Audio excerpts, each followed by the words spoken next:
Incrementalism is something which I coined a few years ago. Designers love the idea of the giant leap, the big change that happens. But history shows us that big changes don't happen necessarily by big leaps. They happen by a series of smaller ones. If we need a big reduction in fuel consumption, we start with small reductions in fuel consumption. You don't say, right, I'm going to design a motorcycle that has no fuel consumption. You say, well, I'd like half the consumption. So as long as your target is to max out the opportunity, you need to take a series of steps.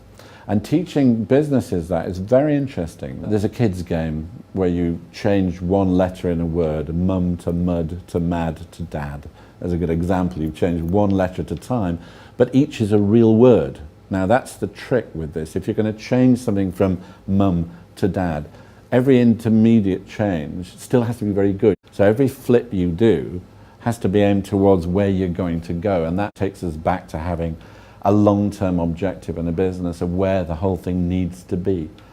Much of the world is reactive to conditions, but businesses need to be proactive. Incrementalism is one of the most potent forces to make sustainability work.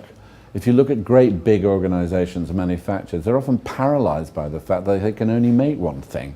Let's look at a big beverage line, for instance. If you're making fizzy pop or cola, you've got a line that can only really make one thing at unbelievably high speeds. If you say, it doesn't have to be like that, it can be like this, they go, yeah, thanks, but we still have to have these thousands of minute ways of doing stuff. If you try and just say, no, change it all at once, no business can normally sustain that. You have to say, we need to get to there and change it. So here are the steps that let the business cope with it.